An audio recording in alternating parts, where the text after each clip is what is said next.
that we have on this afternoon, I'd like to introduce Peter Robinson from Prizm Solutions, who many of you will know and who is my husband. We're coming up to the top of the hour, so I've asked Peter just to give us a couple of top-level bullet points about some of the risks around working from home from an insurance point of view and what you can do to make sure that you're fully covered. And we will cover off more of that in the next session next month. So Peter, over to you. Thanks, Tracy. For those of you who don't know me, people who do know me well, that know I can talk for England. So I find this quite a tight challenge. She said to me, right, keep it short. I'll do my best.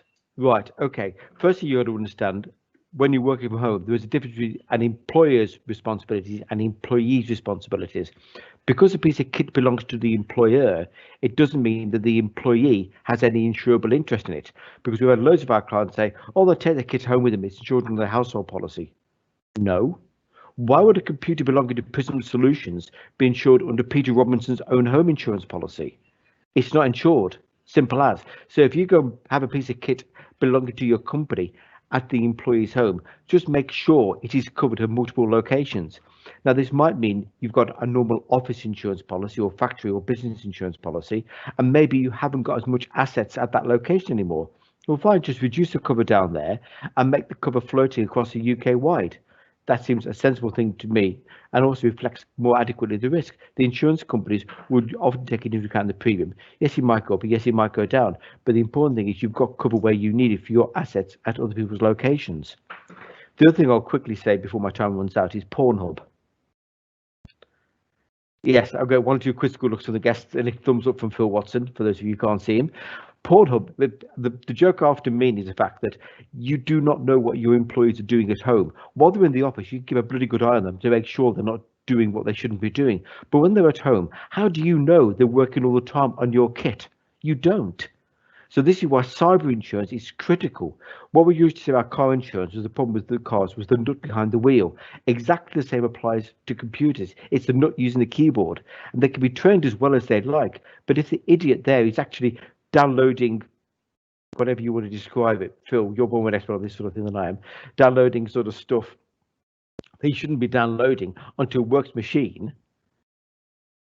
But what happens then? All shit could break loose, and all because they're working from home. So you need a robust company policy. Yes, of course you do, but you also need to understand your employees are human beings with human foibles, etc., and therefore you have an insurance policy to pick up when the shit does hit the fan, because we've had a number of attacks already, especially on Friday afternoons. That's a wonderful peak time for employees working from home to get hit with cyber attacks, because the email will come in, the employee wants to log off at 5 o'clock and go down the pub or go next door for a glass of wine, whatever, and so they just click on something to get rid of it. Nothing happens. Hey, no words, I can relax, chill. But what they don't realise is they've just downloaded something into their system, which it's got all day Saturday, all day Sunday, Monday morning you come to log on. It's like, bloody computer won't work. Give Deville a ring, my computer's broken. It's nothing to do with Paul, it's because you pushed the wrong bloody button, downloaded something and it's just wrecked your entire systems. So this is the big problem with working from home. The lack of control over people, because human beings are human problem. So make sure your assets are covered at wherever location they're at, and also make sure that whatever they do, your company's strategies are robust enough to cater for whatever damage they could do to you, directly or indirectly. Simple as, guys, really. Thank you very much, Peter, and thank you for being succinct. There is a first time in the world for that to actually happen. So from covering your assets through to looking after your staff, to making sure that you communicate with your customers and keep your marketing going, to not getting massive bills on your mobile networks because you're using that for all of your data requirements working from home, to looking at teams and how you could make that work better for you within your organisation and a key component to your strategy.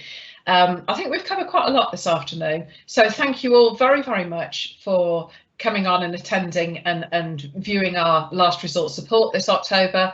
We look forward to seeing you on the 3rd Wednesday of the month in November for next month's issue of Last Resort Support. Thank you and goodbye.